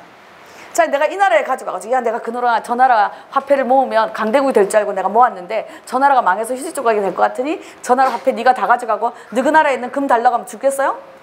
당연히 안 주죠. 그러면 어떻게 할 거냐는 거예요. 그러면은 결국은 내가 모은 화폐는 이 화폐의 원래 주인이었던 나라에 가서 네 화폐니까 다 가져가고 네 나라에 있는 화폐 금으로 달라고 해야 되잖아요. 그래서 이 당시에 화폐를 그 기준 화폐를 정할 때 결국 뭐냐면 그 나라에 금이 가장 많은 나라로 해야 되는 거죠. 그래서 보면 뭐죠? 그 당시에 미국이 전 세계 금의 70%를 가지고 있었다고. 자, 그래서 결국은 금 1온스를 미국 돈 35달러로 정한 거죠. 이게 우리가 흔히 말하는 고정환율제예요. 그래서 2차 세계대전이 끝난 세계는 이제 이 고정환율제가 시작이 되는 거예요. 그러면 이제 뭐예요? 금 대신에 달러만 많아도 우리가 강대국이 될 수 있다는 기대가 있잖아요. 그래서 달러 중심, 미국 중심의 세계 경제 체계가 만들어지고요. 그러면 달러를 많이 벌려면 어떻게 해야 돼요, 우리가요? 우리가 어떻게 달러를 많이 가져서 강대국이 되려면 수출을 해야 되잖아요. 그래서 달러 중심, 미국 중심의 세계 무역 체계가 만들어지는 거예요. 그리고 이 무역 체계를 규율하기 위해서 만든 국제적인 협정이 뭐냐면 1948년에 만들어진 가트예요. 자, 그래서 가트는 무역과 관세에 관한 일반 협정이라는 거예요. 무역해라 해서 달러 얼마든지 벌어도 좋다. 하지만 달러를 벌고자 하는 나라는 자기 나라 시장도 열어라. 그럼 자기 나라 시장을 여는 방식이 뭐냐면 관세를 없애는 방향으로 가는 거죠. 그래서 이걸 이제 1948년도에 하는데요. 사실 1948년도에 가트가 시작을 할 때는 적어도 수출을 해서 달러를 벌 수 있다라는 자신이 있어야 되잖아요. 그런 나라가 몇 개나 됐겠어요, 그 시절에. 48년도에. 자, 우리나라는 그게 돼요? 48년 안 되죠. 그러니까 우리나라는 가트 가입 못해요, 이때. 해봤자 아무것도 못해. 그러니까 당시에는 미국과 유럽을 중심으로 해서 약 24개국이 시작을 한 거예요. 근데 이렇게 시작해서 가는 동안에는 사실 유럽 입장에서는 괜찮았죠. 왜? 수출을 하면 수출하는 족족 달러가 유럽으로 오는 거니까요. 근데 이게 1960년대가 되면서 이제 문제가 생긴 거예요. 왜? 개발도상국이 경제성장 정책을 써가지고 우리도 가트 시장에 뛰어들려고 하는 거죠. 우리도 선진국처럼 잘 살아보세요 운동이 시작이 된 거예요. 그래서 우리나라가 1962년에 제1차 경제개발 5개년 계획을 시작을 하고 나서요. 가트에 가입을 한, 그러니까 우리도 드디어 수출할 물건이 생겼으니 하루빨리 가트에 가입해서 수출 시장에 뛰어들어서 달러를 벌어오자 라고 해서 가트에 가입을 한 게 67년이에요. 그래서 60년대 후반에 그래서 우리나라를 비롯한 이런 많은 2차 세계 이후에 독립이 됐던 많은 나라들이 가트에 가입을 하기 시작해 60년대 후반부터 가면서요. 이제 이렇게 하는 나라들이 꿈이 뭐예요? 달러 버는 거잖아요. 그러니까 이제 세계 수출 시장에 딱 뛰어들었어요. 그러니까 이때 그럼 누가 제일 위기를 느끼겠어요? 유럽이 제일 위기를 느낀다는 거예요. 왜? 우리 돈이 지금 이게 다 원래 다 이 달러가 다 우리한테로 올 거였는데 지금 어디? 개발도상국으로 슬슬 빠져나가는 거잖아요. 시장이 점점 야금야금 갉아먹힐 거라는 생각 때문에 유럽이 그래서 뭐예요? 그래서 유럽이 일단 우리끼리 뭔가 우리끼리라도 단도리를 잘해야 되겠다라고 해서 시작하는 게 유럽 경제공동체예요. 이게 더 나아가서 유럽연합으로 가는 거고요. 그 유럽연합이 그래서 달러로 벗어나려고 달러로부터 벗어나기 위해서 뭐까지 만들어요? 유로화까지 만들죠. 그래서 이 유로화를 가지고 이제 어떻게 해서든지 해보려고 하는데 그래서 핵심이 뭐냐면 EU의 핵심이 유로하고 그 다음에 나토군에 관한 거잖아요. 그래서 이 경제적인 문제하고 이거 가지고 하는데 지금도 유럽이 시끄러운 거는 뭐냐면 죽어도 유로화로 오지 않겠다는 나라가 있어요. 죽어도 유로화로 오지 않겠다. 죽어도 나토군을 포기 못하겠다는 나라가 있거든요. 가장 대표적인 나라가 영국인 거지. 그래서 영국이 브렉시트 했을 때 유럽이 다 기뻐한 거예요. 빨리 나가라고. 2년간 유예기간도 필요 없다. 빨리 나가려면. 했던 이유가 뭐냐면 EU가 이렇게 이런 방향, 그러니까 그렇다고 막 EU는 너무 진짜 훌륭하고 이런 건 아니에요. 왜냐면 그 사람들도 다 2차 세계대전 전에 자신들의 영광스럽고 자기네들이 더 모든 걸 지배했던 세상으로 돌아오고 싶어서 하는 거지. 그런 건 뭐 무슨 우리가 뭐 이 세계 질서를 재편하기 위한 훌륭한 뜻을 가지고 하는 건 아니라는 거예요. 근데 어쨌든 이미 60년대 후반에 그래서 유럽이 이런 불만을 가져요. 그러면 결국은 달러 중심, 미국 중심의 이 가트 체제 내에서는 이렇게 빠져나가려고 하는 유럽을 어쨌든지 달래서 가트 시장에 묶어놔야 되는 거예요. 이게 이제 숙제예요. 근데 숙제가 이거 하나로 끝나진 않는다는 거예요. 그럼 뭐냐면 개발도상국 입장에서 한번 생각해 보세요. 자, 우리나라 67년도에 가트에 가입을 했단 말이에요. 62년부터 공장을 짓기 시작했어요. 가트에 가입을 했어요. 뭐 때문에? 선진국처럼 잘 살려고. 근데 이제 그러려면 우리나라 물건을 하나라도 많이 팔아야 되죠. 그래서 그 당시에 막 수출 많이 살 길이다, 뭐 수출 몇 억불 달성, 뭐 맨날 진짜 이렇게 떠들던 때예요. 자, 수출을 해야 되는데 이미 유럽이 점령하고 있는, 유럽과 미국이 점령하고 있는 이 시장에 뛰어들어서 개발도상국의 물건을 하나라도 더 많이 팔려면 우리나라 물건이 어때야 돼요? 좋아야 돼요. 근데 좋기가 힘든 거지. 왜? 이제 막 선진국에서 이 골치 아픈 산업 받아가지고 이제 막 공장을 짓기 시작하기 때문에 질로 승부할 수가 없다는 거예요. 그럼 뭘로 승부를 해야 돼요? 가격으로 승부를 해야 돼요. 그러면 싸게 팔아야 되는 거지. 그래서 이제 싸게 팔기 시작하는 거예요. 그러려면 물건의 원자재 값이 뻔한데 물건 값이 싸려면 뭐가 싸야 돼요? 인건비가 싸야 돼요. 그래서 우리는 1961년에 제1차 경제개발 5개년 계획을 시작할 때 이미 저임금 정책이었어요. 그 저임금 정책이 수출 경제를 지금까지도 포기하지 않았기 때문에 지금까지도 여전히 저임금 정책이라는 거예요. 그럼에도 불구하고 우리가 지금에 와서야 최근에 한 10여 년 사이에만 최저임금 얘기를 하는 이유는 그전에는 아니었기 때문이 아니라는 거예요. 그럼 왜 최근에 와서야 이 최저임금 문제가 이렇게 불거지냐면요. 60년대에 이런 일이 있었어요. 그래서 저임금으로 이제 공장에서 물건을 만들기 시작했다는 거예요. 근데 도저히 이 근로조건으로는 도저히 인간이 살 수 없다라는 문제의식이 생기죠. 당연히.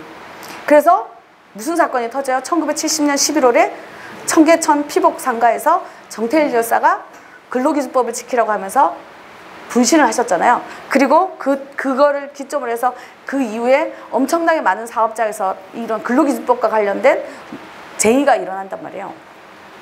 그리고 나서 71년도에 무슨 일이 생기냐면 그 당시에 대통령이었던 박정희가 담화를 발표해요. 뭐라고 하냐면 우리가 경제성장 정책을 쓰기 시작한 지 10년도 채 안 됐다 이거예요. 그래서 아직까지 우리는 기업을 키워야 될 때다. 그래서 기업이 클 대로 크고 나면 돈을 엄청나게 많이 벌면 그 기업에 번 돈이 넘쳐나가지고 그게 노동자들한테 흘러내려올 것이다 라는 게 뭐냐면 낙수효과예요. 그래서 이제 그걸 한 거예요. 그 낙수효과를 그래서 몇 년 전에 박근혜가 얘기한 거잖아요. 제가 항상 가정교육이 얼마나 중요한가를 우리가 깨달아야 돼요. 그러니까 그 당시에 72년도 이걸 발표를 하면서 뭐라고 했냐면, 그러니 대한민국의 국민들은 10년만 헐띠를 졸라매고 노력하라고 한 거예요. 그러면 10년 후에는 낙수효과가 온다. 이 대목에서 이게 한데, 우리나라 민족성이요. 그래서 항상 생각하는데 진짜 이 끈기와 인내로 있잖아요. 뭔가 한 가지를 정했을 때 그 목표를 향해서 끈기와 인내를 가지고 가는 거에 있어서는 이 민족성을 전 세계 어디에다 당해낼 데가 없어요. 중요한 거는 그게 불행히도 향하는 방향에 문제가 있는 거지, 이 인내와 끈기는 정말 대단한 거예요. 그래서 79년도까지 우리나라 국민들이 이 남쪽의 국민들이 어땠냐면 진짜로 허리띠를 졸라매 열심히 노력한 거예요. 먹을 거 안 먹고 입을 거 안 먹고 막 참아가면서 10년만 있으면 된다. 10년만 이제 그때 되면 우리 모두가 잘 살 수 있다라고 한 거죠. 근데 79년도가 됐어요. 웬걸? 낙수효과에 무슨 물방울 하나 떨어질 것 같지가 않은 거죠. 그래서 79년도에 또 노동쟁이가 엄청나게 늘어나기 시작했어요. 그 당시에 보면 그래서 막 그 구사대들이 똥물을 뒤집어 씌우고 강목과 쇠파이프로 패고, 그래서 그 당시에 뭐도 있었어요. 우리나라가 나체 시위도 있었어요. 여공들이 하도 구사대들이 뚫겨 패니까 어떻게 하면 저 사람들이 우리를 두들겨 패지 않을까라고 해서 우리가 좀 옷을 홀라당 벗고 있으면 민망해서라도 우리를 함부로 하지 못하지 않을까라고 생각해서 진짜 속옷바람에 시위를 한 적도 있어요. 우리나라가요. 그런 엄청나게 이 쟁의가 있었고, 그래서 그 덕에 뭐가 가능했냐면 최저임금 제도가 나온 거예요. 문제는 최저임금 제도가 만들어졌는데도 아무도 안 지켜요, 기업이요. 그래서 이 싸움이 계속돼서 결국은 1987년에 헌법을 개정할 때 이 최저임금 제도를 헌법에다 집어넣은 거예요. 왜? 그래야 이 문제에 대해서 국가도 책임을 지게 되니까요. 그러니까 기업에다가만 넘겨놨더니, 법 제도로 만들어서 기업에다만 넘겨놨더니 안 한다는 거예요. 그래서 이제 헌법에다 87년도에 헌법에 최저임금 제도를 넣고, 그래서 그 이후로는 항상 6월 30일이 이제 원래 법적으로 6월 30일이 그 다음 해 최저임금을 얼마 할 건지 발표를 하는 날이니까, 그래서 노동조합들이 6월 30일이 되면 전부 다 월차 내고 다 어디로? 광화문으로 오는 거예요. 자, 오늘 얼마 발표한지 우리가 두 눈 뜨고 지켜보겠다.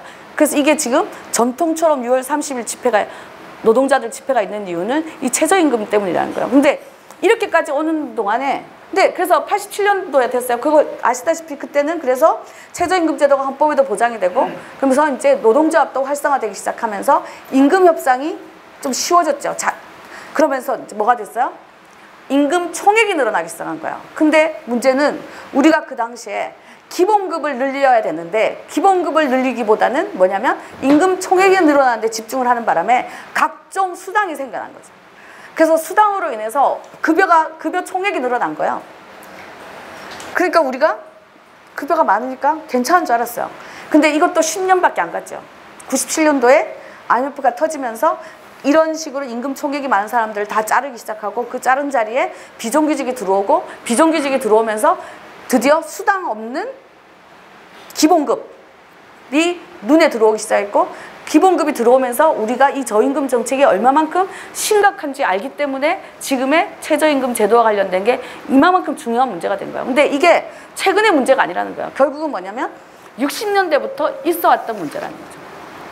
그래서 60년대부터 이렇게 문제가 왔어요. 근데 이러한 문제가 불거지는데, 그럼 저임금이다라는 거예요. 근데 아까 얘기하다시피 농촌을 떠나서 도시로 이주한 사람들이잖아요. 자, 이 이주한 사람들이 저임금으로 먹고 살아야 돼요. 그러니까 이 저임금으로 먹고 살려면 어떻게 해야 됩니까? 그러니까 그래서 그 당시에 도시에서는 뭐가 있었냐면 단칸방 문화가 있었어요. 그래서 도시에 사는 사람들은 대부분 단칸방에 살아요.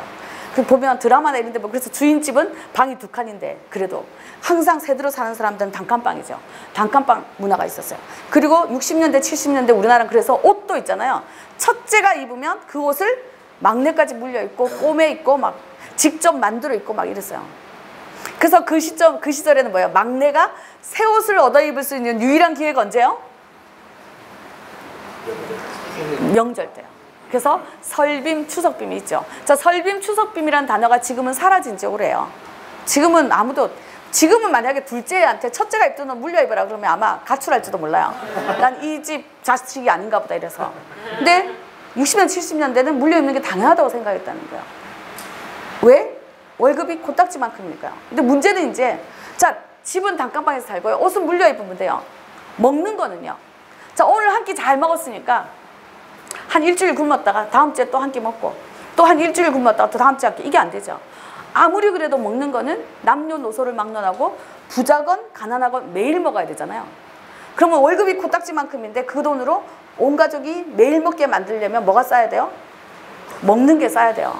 그래서 저임금 정책은 저고가 정책이랑 같이 가는 거예요. 그러니 이 수출 경제를 포기하지 않은 우리나라에서 저임금 정책이 유지가 되는 한은 저고가 정책도 당연히 유지가 된다는 거예요. 그래서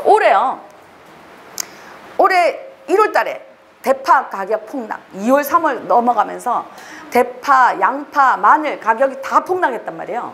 근데 가격이 폭락하는 거는 국가에서 아무 신경도 안 써요. 왜? 농작물은 싸야 돼. 먹는 건 싸야 되니까요. 근데 가격이 뭐가 폭등을 했냐면 감자가 폭등을 했잖아요. 감자 폭등하기가 무섭게 어떻게 했어요? 정부에서 수입 결정을 했어요. 당시에 농민들이 뭐라고 했냐면 며칠만 기다리면 노지 감자 나오고 며칠만 더 조금만 기다리면 하지 감자 나오니까 수입 조금만 멈추고 국민들이 조금만 기다려주면 안 되겠냐라고 하소연을 했건만 정부가 듣지도 않고 바로 수입을 했죠. 그래서 결국 수입한 감자 들어오고 며칠 안 돼서 노지 감자 나오고 하지 감자 나오는 바람에 지금 또 감자 값이 떨어진 거예요. 그러니까 먹는 게 쌓여야 된다는 게 이만큼 무섭다는 거죠. 그게 이미 55년 이상을 지금까지 우리나라 정책을 이어왔어요. 그래서 지금요, 지금 이 시점에 2018년에 사는 우리들도요, 아무도 입 밖으로 먹는 건 싸야 돼 이렇게 말하지 않아요. 하지만 모든 사람 내리에 밖에서 먹는 건 싸야 돼요. 그래서 이걸 뭘 보면 아냐면요, 이거요. 우리나라가요, 한동안 김밥이 1,000원 했어요. 그죠? 근데 요새 김밥 1,000원짜리 없어요. 그죠? 기본이 한 3, 4천 원 하잖아요. 근데 김밥 한 줄에 4,000원에 먹으려면 좀 아깝죠? 기분 살짝 나쁘죠? 근데 김밥 한 줄이 4,000원인 건 기분 나쁜 사람들이 커피 한 잔에 4,000원 괜찮죠? 놀랍지 않아요? 저는 커피 한 잔 4,000원, 저는 일이 있어서 누군가를 만나는 일을 제외하고 제 혼자만을 위해서 그래서 4,000원짜리 커피를 사본 적이 한 번도 없어요. 왜냐면 말로 이렇게 맨날 강의하고 나서 나는 맨날 가가지고 4,000원짜리 커피 마시면 진짜 웃기잖아요. 누가 볼까봐. 누가 보고 어머 저 뭐야? 강의는 그렇게 해놓고 할까봐 저는 한 잔을 사기 위해서 4,000원짜리 커피를 사본 적은 한 번도 없는데 그 왜 우리가 4,000원짜리 커피는 일상적인데 4,000원짜리 김밥은 이렇게 억울하냐라는 거예요. 그럼 우리는 전부 다 된장남인가? 된장녀인가요? 그래서 폼 잡기 위해서 커피는 4,000원 하는 그건 아니에요. 그러니까 기업이 얼마만큼 무서우냐면요. 우리가 커피 4,000원을 기꺼이 지불할 수 있게 만들어 놓은 문화가 있다는 거예요. 보세요. 원래 커피는 동서식품이 독점을 했었어요. 맥스웰 하우스라고. 가루 커피가 있었어요. 근데 그 커피 시장에 뭐가 들어왔냐면 네슬레가 들어와서 테이스터스 초이스 커피를 내놨죠. 이 테이스터스 초이스 커피가 알갱이 커피였단 말이에요. 근데 갑자기 알갱이가 고급스러워 보이는 거지. 가루보다. 그래서 동서식품이 부랴부랴 맥심을 만들고요. 이때부터 본격적으로 두 회사의 광고 경쟁이 붙는데요. 이 광고, 초창기 광고가 뭐였냐면 이래요. 일단 커피 광고는 클래식 음악이 나와야 돼요. 그리고 클래식 음악이 나오고요.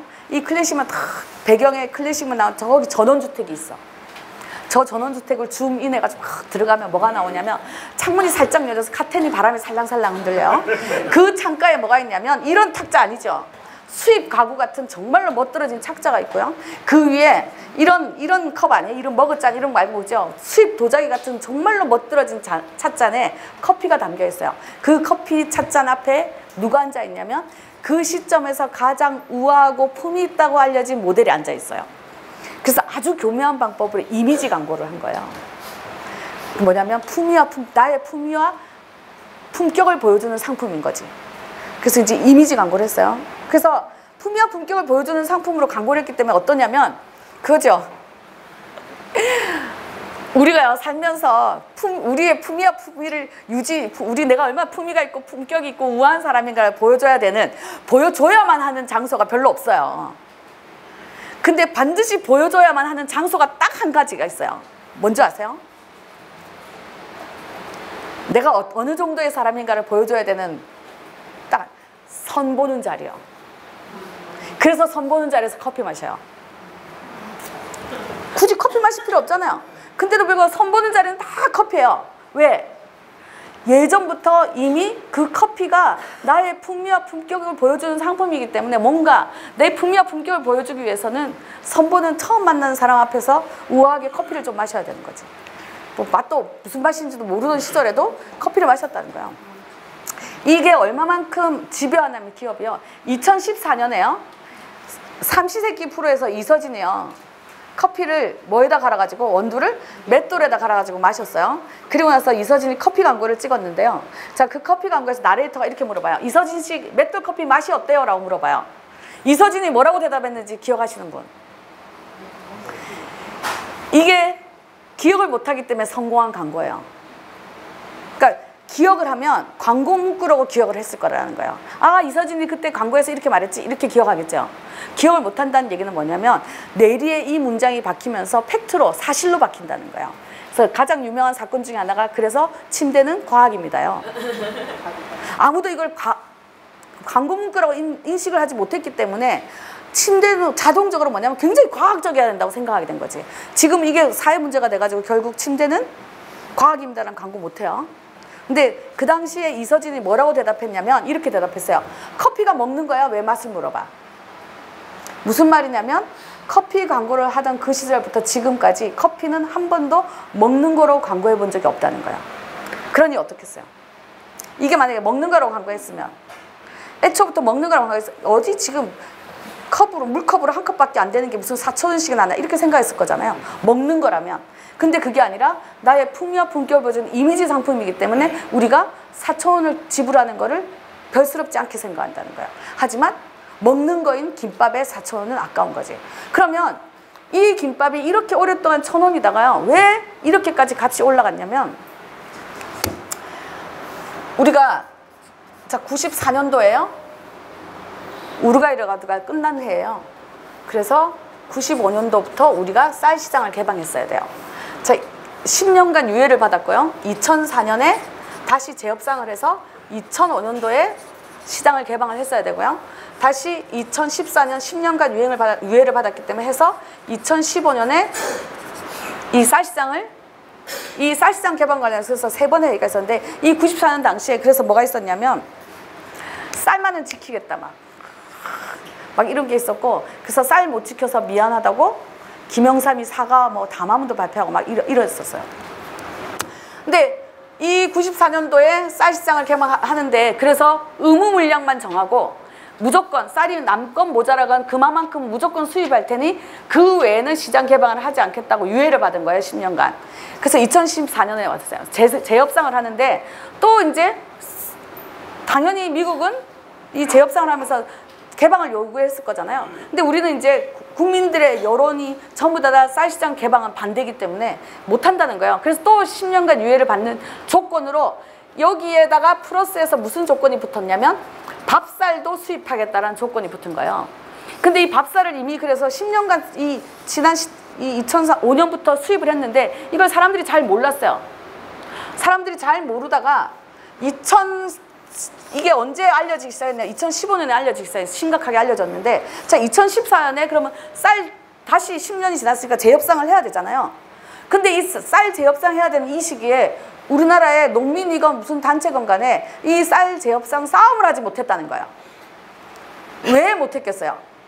왜냐면 2014년에 전 국민은 쌀이고 뭐시고 이게 중요하지 않았어요. 뭐가 제일 중요했냐면 생때같이 죽은 아이들이 더 중요했던 거예요. 그래서 이때는 세월호 싸움 때문에 아무도 다른 거에 신경을 쓸 수가 없었어요. 그래서 세월호 이 4월 16일이 지나서 7월 달쯤 돼서 100일쯤 됐을 때 그 세월호 침몰하고 100일쯤 됐을 때는 전 국민이 난리가 났었을 때인데 그 시점에 박근혜 정권은 뭘 했냐면 모든 서류를 갖춰서 WTO에다가 제출을 한 거예요. 2015년 1월 1일 날짜로 우리나라는 쌀시장 전면 개방하겠다고. 그래서 우리가 2014년에 쌀시장에 관한 싸움을 못했고요. 결국 2015년 1월 1일 됐을 때 우리나라는 쌀시장 전면 개방 국가가 됐어요. 그럼 여기서 쌀시장을 전면 개방하지 않는 조건으로 밥쌀을 수입을 했잖아요. 그리고 의무 물량이 있었잖아요. 그러면 이 의무 물량이건 밥살 문제는 다 깨야 된다는 거예요. 왜? 이제 전면 개방했으니까 이런 유예 조건은 필요 없어졌어요. 그래서 이 필요 없다라는 걸 우리가 주장을 했는데 정부는 그거에 아랑곳하지 않는다는 거예요. 뭐냐면 개방을 했음에도 불구하고 의무 물량은 무조건 수입을 하고 거기에 밥살도 여전히 수입을 한 거죠. 그래서 2015년 초가 됐을 때 이제 이렇게 수입하면 안 된다. 의무 물량을 하지 말아라. 이제 의무 물량도 없고 밥살 수입도 없다라고 주장을 하기 시작하면서 처음으로 우리나라가 그 이전 10년간 밥살을 수입했다는 게 사회 문제가 된 거예요. 그럼 이제 여기서 궁금하죠. 가만, 밥살이 지난 10년간 수입이 됐는데 그럼 이 밥살 누가 먹은 거야? 밥으로 먹은 거야. 누군가가 밥으로 먹었는데 그러니 이 밥살로 수입한 쌀을 누가 썼을까? 이게 이제 범인을 잡는 게 중요한 거잖아요. 그래서 이 당시에 뭐 온갖 얘기 다 나왔었어요. 혹시 군대 급식에 넣었나? 학교 급식에 몰래 넣은 거 아니야? 뭐 완전히 무슨, 왜냐면 대량으로 소비될 수 있는 곳들을 찾아다니까. 그러다가 걸리고 했는데 이제 우리는 아니다 뭐 확인하고 뭐 하는 과정에서 제일 의심받았던 데가 어디냐면 천원김밥이었어요. 왜? 천원김밥이 기억하실지 모르겠는데 10년 가까이를 1,000원에 팔았거든요. 그러니까 아니 김밥이 여전히 1,000원인 게 이상하다 이게. 그래서 그 당시에 몇몇 단체, 소비자 단체 중심으로 해서 몇몇 단체들이 1,000원 김밥 회사에다가 대고 당신들이 쓰고 있는 밥살의 원산지를 밝혀라 딱 이렇게 한 거예요. 1,000원 김밥 회사 입장에서 기분이 나쁘지. 왜 우리만 가지고 이래? 이럴 거 아니에요. 왜냐면 밥살 수입산 쓰는 데가 뭐 우리만 있는 것도 아니고 많은데 왜 우리만 갖고, 이래서 뭘 했냐면 1,000원이 그렇게 이상했단 말이야? 라고 해서 2015년 여름에서 가을로 넘어갈 때 김밥값을 1,500원으로 올렸어요. 중요한 건 김밥값이 1,500원으로 올라가는 그 순간 아무도 원산지를 궁금해하지 않는다는 거예요. 그래서 지금까지도 아무도 원산지를 안 물어봐요. 중요한 건 1,000원 김밥 회사가 1,500원을 김밥값을 한번 처음 올릴 때가 어렵지 그 다음부터는 쉽다는 거예요. 그러니 뭐예요? 지금은 해마다 몇백 원씩 올라요. 계속 김밥값이. 그래서 2015년에 1,500원이었던 게 2016년, 17년, 18년까지 오면서 지금 2,000원, 2,500원 뭐 이래가지고 이제 지금 막 3,000원, 4,000원, 요새는 심지어 5,000원, 6,000원짜리 김밥도 막 나올 정도까지 가고 있다는 거예요. 자, 이러한 과정을 이때 우리가 쌀시장 개방 관련돼서 이렇게 했다는 거죠. 그러니까 이게 전부 다 뭐냐면 우리는 싸야 된다라는 거에 대한 이 개념이 너무 강하게 있다는 거예요, 이때요. 그래서 저임금 저고가 정책을 끝까지 유지하고 있는 거예요, 지금까지 유지하는데, 그러면 이제 이 저고가 정책, 저임금 저고가 정책, 문제는 우리가 선진국처럼 잘 살려고 경제성장 정책을 썼는데 대부분의 국민들이 저임금 저고가 정책에 있어요. 그러니 어떻게 해요? 허리띠를 졸라매고 선진국처럼 잘 살아지지가 않는 거지. 근데 이런 나라가 우리나라밖에 없냐는 거예요. 후발주자들은 거의 다 그런 거예요. 그러니 후발주자들 입장에서는 왜 우리가 가트 시장에 뛰어들었는데 더 힘드냐, 이게 점점 더 힘들어지냐에 대한 의문이 생기겠죠. 그래서 이러한 의문들이 뭐 여러 가지 있겠지만 이러한 의문들이 결국 어떻게 되냐면 양키 고음으로 나오는 거야. 그럼 또 누가 제일 싫겠어요? 미국이 제일 싫은 거지. 지금 우리는 유럽 달리기도 바빠 죽겠는데 개발도상국까지 들고 일어나니까. 그래서 개발도상까지 들고 일어나니까 이 문제를 또 해결하는 거야. 왜 이 양키 고음 이런 문제들이 중요하냐면 가트 체제 하에서는 무역 분쟁이 일어나면 그 분쟁을 해결하는 방법이 달러 중심, 미국 중심의 세계 경제 체계였기 때문에 분쟁 해결을 미국법 301조, 슈퍼 301조로 해결했단 말이에요. 그러니까 모든 게 미국법으로 이루어지니까. 그러니까 이거에 대한 불만이 하늘을 찌르는 거죠. 그래서 이 문제를 다 해결하기 위해서 한꺼번에 해결하려고 회의를 소집한 게 1986년 우루과이에서 있었던 회의예요. 그래서 우루과이 라운드가 시작이 되는데요. 그래서 첫 번째 안건이 뭐였겠어요? 이거예요. 지금 전 세계는 미국법 301조, 슈퍼 301조로 인해서 전부 다 화살이 어디로 돌아가고 있어요? 미국으로 돌아오니까. 그러니까 미국 입장에서는 이 화살을 우리가 피해야 되는 거예요. 왜? 그래야 가트가 유지가 되니까. 그래서 생각했어요. 역시 국제기구를 만들었어야 돼. 근데 못 만들어서 이래. 그래서 국제기구를 이게 95년도에 출범을 해요. 왜냐면 우루과이 라운드가 아까 얘기한 것처럼 94년도에 끝났기 때문에. 그럼 왜 이게 94년도까지 8년 동안 회의가 이 뻔한 문제를 가지고 8년 동안 질질 끌렸냐면 그동안에 가트 체제 하에서의 무역의 핵심이 공산품이었다는 거예요. 그러니까 관세 문제를 얘기를 하는 건 다 공산품 위주였다는 거죠. 그러면 공산품 위주를 하는데 그럼 이 펜을 뭐 어제 사고 오늘 또 사고 내일 또 사지 않잖아요.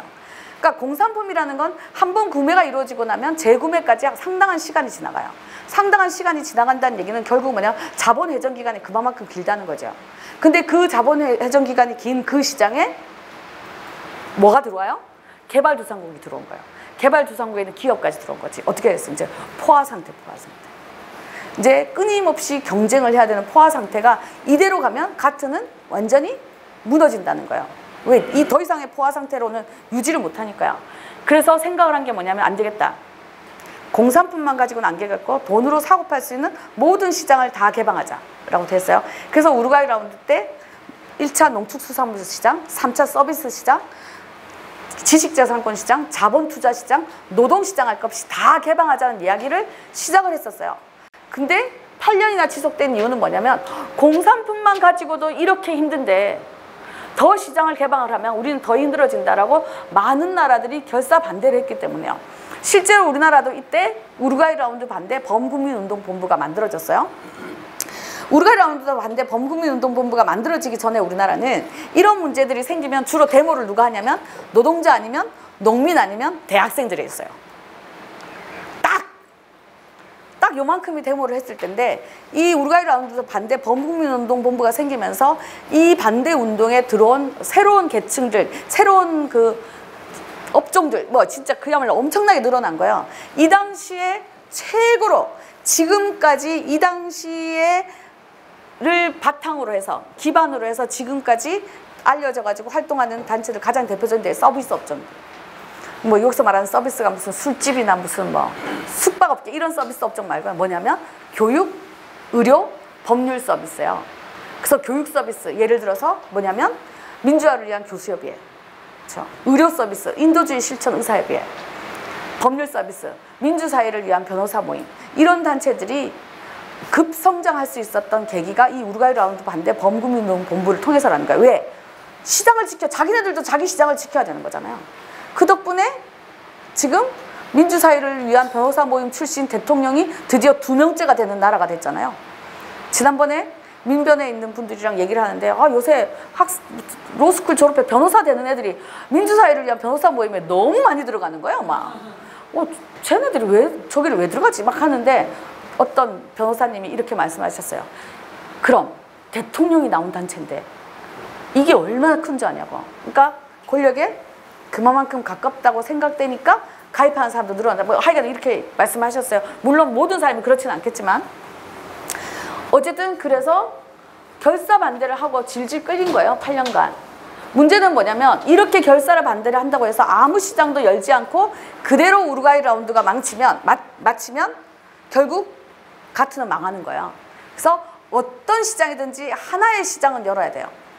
왜? 숨통을 트여야 되니까요. 근데 그 하나의 시장을 열 때 어떤 시장이 제일 좋았겠어요? 자본 회전이 가장 확실한 시장이죠. 그게 뭐냐면 결국은 매일 먹어야 되는 시장. 그래서 결국은 이때 농축수산물 시장이 개방이 됐어요.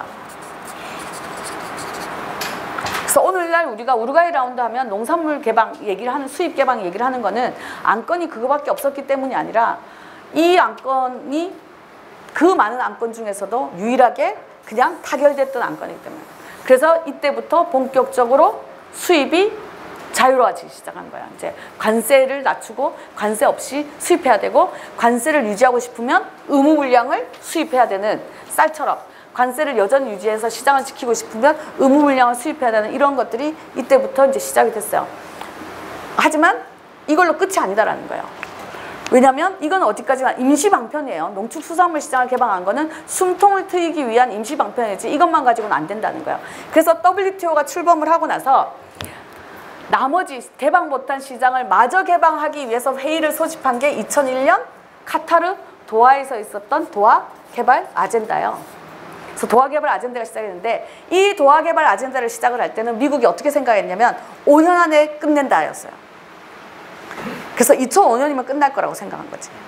그래서 이걸 시작을 했는데 불행히도 이 회의는요, 지금 2018년 지금까지도 여전히 현재 진행형이에요. 왜냐하면 이미 많은 국가들이 우루과이 라운드의 경험이 있는 거예요. 그러니 도하 개발 아젠다에서는 무슨 일이 있어도 시장을 지킨다는 거예요. 많은 나라들이요.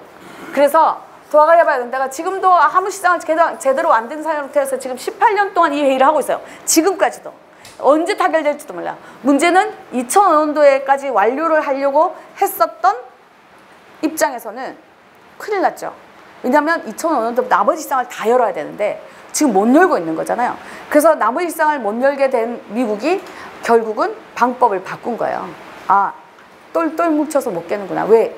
지금 우루과이 라운드 경험이 있는 이 경험이 어떤 교훈을 내렸냐면 똘똘 뭉쳐서 반대하면 결국은 개방 못 한다라는 경험이 있는 거예요. 그래서 지금 도화개발 아젠다에서는 세계가 거의 이 이제 먹을거리와 관련된 농업과 직간접적으로 관련된 분야는 다 3파전이에요.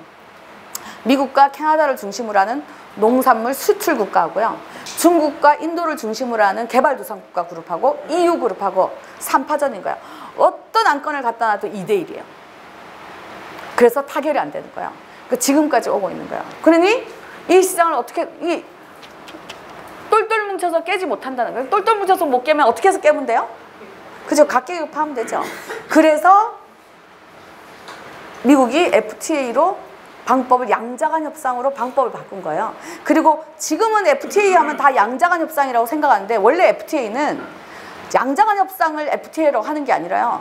자유무역 협정이에요. 말 그대로. 그러니까 뭐냐면 처지가 비슷한 나라들끼리 모여가지고 우리들끼리는 어떻게 같이 해보자. 라고 하는 게 이제 FTA, 원래의 목적이라는 거죠, FTA. 그래서 예전에도 있었어요. 예전에도 있었는데 우리가 지금 FTA로 하는 거는 이 2005년도 이후에 FTA가 원체 강력하기 때문에 지금은 다 양자간 협상이라고 생각을 하게 되는 거예요. 근데 이 FTA 시대가 이제 들어오는 거예요. 그래서 DDA가 안 되니까 2005년에서 2006년이 되면서 이 즈음에 이제 드디어 세계는 FTA 시장으로 가요.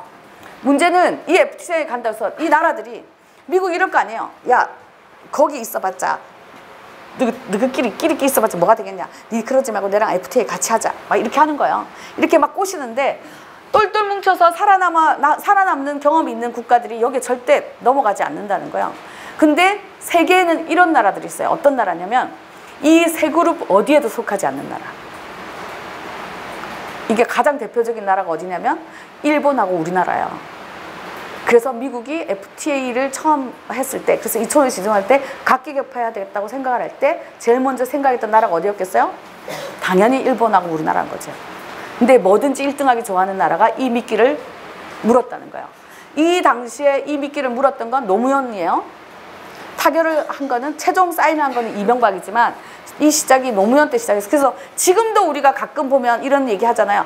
왜 미국과 그다지 사이도 좋지 않았던 노무현이 굳이 한미 FTA를 그렇게 서둘러서 시작을 하려고 했을까? 뭐 이 얘기 하잖아요. 이게 그래서 그러면 또 이제 또 이 두 정치권이 이명박의 정치권과 노무현의 정치권들이 항상 싸우는 게 있어요. 뭐냐면 이렇게요. 야, 한미 FTA 맨날 우리한테 뒤집어 씌우지 마. 시작은 너희가 했잖아. 이렇게 하잖아요. 그럼 이쪽에서 야, 우리의 FTA와 너희 FTA는 질적으로 달라. 이 얘기를 해요. 그래서 노무현의 FTA와 이명박의 FTA는 다르다 이런 얘기를 하거든요. 그러니까 실제로 왜 그 다르다는 얘기를 하냐면 노무현 때 이걸 시작을 할 때 우리가 바보 같은 환상을 가지고 있었다는 거예요. 그게 뭐냐면 정말 도화개발 아젠다가 금방 끝날 줄 알았던 거예요. 이게 그러니까 도화개발 아젠다는 모든 시장을 다 여는 거거든요. 모든 시장을 다 여니까 모든 시장을 다 연다고 생각을 해봤을 때 제일 큰 시장은 미국 시장인 거예요. 그래서 생각을 했어요. 가만. 미국 시장이 제일 먼저 금방 열릴 건데 이 시장을 우리가 한미 FTA를 해가지고 일단 선점을 하면 우리가 대박인데 라고 그 당시에 경제학자들이 제안을 한 거예요.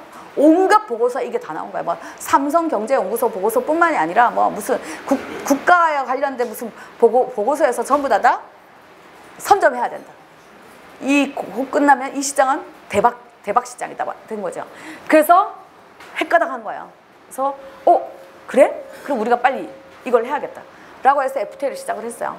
물론 이게 이제 처음 한번 타결되고 나서 2007년도에 타결되면서 다시 이거 가지고는 안 된다고 해서 다시 재협상해가지고 마지막 2010년 11년까지 넘어가는 동안에 13년 이렇게 넘어가는 동안에 나왔던 게 뭐냐면 그래서 거기서 추가로 막 계속 나왔잖아요. 나오면서부터는 이제 뭐냐면 이제 이명박식이 된 거지. 그 무슨 대박 외교. 자원 외교하면서 다 시장을 일단 다 열어주는 걸로 한 거예요. 그래서 둘이서 맨날 그거 가지고 싸워요. 의도가 달랐다 라는 거죠. 근데 의도가 달랐건 어쨌건 간에 핵심적인 건 뭐냐면 우리에게는 아무런 대책 없이 이 시장을 개방을 하려는 시작을 했다는 거예요. 그러니까 정말로 대책이 없었는데. 근데 이렇게 해서 최종 타결이 됐어요. 이명박이 마지막 사인하고 국회까지 비준이 끝나가지고 시작이 되고 나니까 이제 그 다음에 어떤 일이 생겼냐면 다른 나라들이 황당한 거지. 그때 이미 우리는 한중 FTA, 한EU FTA 협상 준비를 시작하고 있었단 말이에요. 준비 모임이 시작이 됐어. 근데 EU하고 중국이 보니까 우리하고 너무 다른 거지. 그래서 야 미국한테는 저만큼 해줬으면서 왜 우리한테는 안 해주는 거야? 우리 처음부터 다시 해. 그래가지고 그 당시에 EU도 그렇고 중국도 그렇고 다시 처음부터 하자라고 막 주장을 했고 캐나다, 뭐 호주, 뭐 할 거 없이 많은 나라들이 왜 미국은 해주면서 우리는 안 해주냐? 우리도 하자 막 한 거예요. 그래서 실제로 이명박이 혼자서 이 전 세계를 돌아다니면서 FTA를 약속한 나라가 169개국인가 그래요. 이명박 혼자서 약속한 나라가요. 이거 전 세계 반이 넘는 나라죠. 그래서 이 당시에 제일 유명했던 에피소드 중에 하나가 국민들에게 알려지지 않은 에피소드 중에 하나가 뭐냐면 리우선언이 92년도에 있었잖아요. 이 20년이 지난 2012년에요. 2012년 6월 달에 이거 뭐가 있었냐면 20주년, 리우 20주년. 그래서 리우 플러스 20이라는 국제회의가 다시 리우데자네이루에서 열렸어요.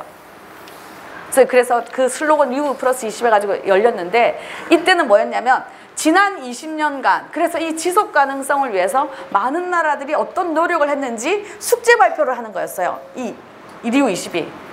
그래서 당시에 근데 많은 나라들이 숙제를 제대로 안 했거든. 그래서 2010년, 11년 뭐 이럴 때는요. 모든 국제회의 제목이 뭐였냐면 리우 플러스 20을 맞이하여 뭐 이런 게 붙었어. 왜? 벼락 공부하느라고. 벼락 숙제 하느라고 이제 막 난리가 난 거죠. 근데 2012년에 6월 달에 우리는 숙제 발표를 하는데 우리 숙제가 너무 자랑스러워서 이명박이 브라질까지 직접 날아가서 숙제 발표를 했어요. 이명박이 가장 자랑스러웠던 게 뭐였겠어요? 그죠? 이 환경오염과 생태계에서 녹색 성장 무슨 사업이요? 4대강 사업이요. 그래서 지구 반대편까지 날아가서 2012년 6월 달에 6월 22일인가요? 그래서 이명박이 직접 발표를 했어요. 숙제 발표를. 그러면서 제목이 뭐였냐면 가뭄과 홍수가 없는 나라 대한민국이에요. 그럼 이 중요한 발표를 하는데 이게 언론에 안 나왔다는 거예요. 왜 안 나왔어요? 그 해가 뭐였냐면 그 해 이명박이 그거를 발표하던 날이 우리나라가 20몇 년 만인가 30몇 년 만에 가뭄이 와가지고요. 경기도에 식수가 없어서 경기도가 20몇 년 만에 식수차가 경기도 일대를 돌았다고요. 그 외에 식수차가 돌면 그 있잖아요. 집집마다 이 무슨 물통 있잖아요. 약수터에 물통 들어가는 물통 집집마다 들고 가서 정부에서 물차 가져온 데서 식수 받아가지고 가는 거예요. 이게 2012년 6월 달에 경기도에서 있었단 말이에요. 그러니까 시내에서조차도 물이 없어가지고 식수가 없어서 그래서 이 난리가 났는데 지구 반대편에서 그 발표를 가뭄과 홍수가 없는 나라 대한민국 발표라고 했으니 신문 어디다 이 기사를 실겠어요. 그래서 못 실었어요. 그래서 사람들이 이명박이 이런 웃기는 짓을 했다는 거 몰라요. 그러면서 뭐라고 했냐면 이명박이 발표라고 해서 이 훌륭한 노하우를 전 세계에 무상으로 전수할 의지가 있다. 그래서 우리는 녹색성장연구소를 만들었다. 그러니 이 녹색성장연구소를 UN 공식 연구소로 인정을 해준다면 우리가 이 녹색성장연구소에 출자를 얼마를 해놨고 지금 앞으로 얼마를 할 것이고 이걸 통해서 전 세계에 뭘 하겠다라고 돈을 거기다 엄청 쏟아부은 거예요. 그래서 처음에 많은 나라들이 진짜 웃기지도 않는다고 이제 무슨 말도 안 되는 이런 거 하냐고 반대를 했는데 이게 이제 결국은 6개월 이상 진짜 이명박이 말까지요. 임기 말까지 진짜 끝까지 졸라가지고 임기 마치기 바로 직전에 유엔에서 국제연구소로 유엔 산하 연구소로 인정을 해줬어요. 그러면서 이제 근데 이명박이 브라질에 간 김에 바로 안 왔어요. 어떻게 했겠어요? 남미 순방을 했지. 남미 순방을 하고 나서 6월 말에 들어왔는데 그 이전에 비가 왔어요. 드디어 우리나라에 비가 왔는데 남미 순방 와가지고 이제 자기 이제 이 리우 플러스 20에 가서 발표한 건 쪽팔려서 말을 못해. 그럴 거 아니에요. 그러니까 이거 말 못하고 대신에 뭐냐면 남미 순방 결과를 발표를 하면서 얼마나 내가 훌륭한 자원 외교를 했는지를 발표하면서 뭘 했냐면 남미에 있는 몇 개 국가, 근데 그때 이미 우리는 한 칠레와는 FTA가 돼 있었기 때문에 나머지 모든 국가와 FTA를 약속하고 왔다고 발표를 했다고요, 그때요. 그런 식으로 해서 169개국이랑 약속을 한 거예요. 근데 이 169개국을 약속했죠. 근데 그 중에 이명박 임기 내에 타결이 된 나라도 있지만 타결이 안 된 나라도 있을 거 아니에요. 그럼 타결이 안 된 나라 입장에서 정말 기분 나쁘겠죠. 왜 우리는 안 해주는 거야 하죠. 그래서 박근혜가 집권하자마자 그 많은 나라들을 돌아다니면서 또 약속을 한 거야. 걱정하지 마라. 이명박이 못 해준 거 내가 해준다. 그래서 한 게 뭐야? 대박 외교 나오는 거 아니에요. 그래서 온통 돌아다니는 거야. 그러니까 우리나라에 있을 짬이 없었지. 그 100몇십 개 국가를 다 돌아다녀야 되니까. 그래서 3년간을 돌아다닌 거예요. 그래서 근데 중요한 거는 4년간을 그렇게 돌아다니고 나서 2016년이 됐어요. 임기 말이야. 근데 곰곰이 생각해보니까 자기가 다 이명박이 뒤치다거리만 했어. 정말 억울하겠죠. 그래서 생각한 거지. 누가 생각했는지 모르겠어. 최순실이 생각했는지 박근혜가 생각했는지 모르겠지만 어쨌든 그래서 뭘 했냐면 이명박이 약속하지 않고 가지 않았던 나라를 자기가 가기 시작한 거야. 그러니까 아프리카, 중동 막 이런 데 간 거죠. 가서 막 중동에 젊은이 다 가라 막. 그러면서 이제 그러면서 갑자기 대박 외교 얘기하기 시작하고 막 젊은이들 가서 뭐 해야 된다고 한 거예요. 그러니까 지금 이명박이랑 박근혜 정권 하에서 이런 식으로 FTA를 약속한 나라가 장난이 아니라는 거죠. 그러면서 그 중에는 지금 FTA 협상까지 타결까지 안 간다 하더라도 미리 시장을 조금씩 여는 나라들도 있고 막 하는 거야. 그래서 우리가 이걸 얘기를 할 때요. 보통 애널리스트라고 하잖아요. 왜 이 경제 분석을 하는 사람들요. 그 사람들이 이렇게 표현을 해요. 이야, 저 나라는 이 정도의 시장 개방이면 망해도 10번은 망해야 되고 폭동이 일어나도 10번 이상 폭동이 일어났어야 되는 나라라는 거예요. 왜냐면 다른 나라는 이런 거 가지고 이미 폭동을 일어났던 나라들이 원체 많기 때문에요. 특히 개발도상국에서는. 근데 너무 놀라운 거지. 어떻게 저 나라는 이 폭동이 일어나는 상황을 촛불을 들고 버티냐라는 거예요. 그래서 우리나라가 전 세계에 회자가 된 거니까 정말로 심각한 시장, 이러한 개방을 갔는데, 그래서 제가 아까 처음 허리띠 졸라매면서, 그러니까 불행히도 우리는 그때부터 지금까지도요, 여전히 우리의 민족성이 가지고 있는 이런 것들이 다 어느 방향으로 하고 있냐면, 여전히 아직도 교묘한 방법으로 경제 성장에다가 초점을 맞춰가지고 자꾸 유도를 한다는 거예요. 그러니 조금만 참자 이런 쪽으로. 근데 이제 조금씩 바뀌고 있는 거죠. 국민들이 지금 바뀌고 있는 거는 이런 부분에서 더 이상 이게 아니다라는 것에 대한 것들이 나오고요. 저는 정말로 이러한 민족성이 그래서 좀 다양한 방향으로 좀 퍼져나가야 되는 거 아닌가 생각을 하는데, 어쨌든 그래서 이 FTA 전국에서 우리나라는 전 세계에 거의 봉 비슷한 나라가 돼가고 있는 거예요. 그래서 이제 온갖 것들이 다 들어오는 거죠. 이제 온갖 것들이 다 들어오고, 이러한 과정에서, 그러니까 지금 세계는 한편에서는 환경과 관련돼서, 한편에서는 시장 개방과 관련된 경제, 무역과 관련돼서요. 이게 이제 끊임없이 논쟁을 벌이면서 가고 있어요. 자, 이렇게 끊임없이 논쟁을 이루면서 가고 있는데요. 이게 세계적인 정세라는 거예요. 문제는 뭐냐면 이 세계적인 정세 속에서 우리가요, 이러한 정세가 있었다 하더라도 이 우루과이 라운드의 시점에서부터 우리는 본격적으로 우리나라에 걱정을 해야 된다는 거예요. 왜냐하면 그 이전까지는, 그러니까 이건 먹는 거와 관련된 얘기예요. 그 이전까지는 수입과 먹는 거와 관련돼서 이런 시장 개방에 대한 걱정을 크게 안 했어도 됐다는 거죠. 왜? 여전히 공산품 위주의 무역이었고, 우리가 설사 허리띠를 졸라매고 살았어야 했지만 먹는 거 자체만 가지고는 그렇게 고민하지 않았어도 됐는데, 불행히도 이 우루과이 라운드를 기점으로 해서 이제 대한민국은 먹는 거를 걱정해야만 하는 나라가 된 거예요. 그래서 제가 다음 주에 할 내용은요, 이제 80년대 중반부터 해서 실제로 먹는 걸 가지고 우리나라 안에서 이것이 어떤 영향을 미쳐가지고 얼마만큼 우리가 걱정을 하고 사는지에 대한 내용을 할 거거든요. 그래서 오늘은 여기까지가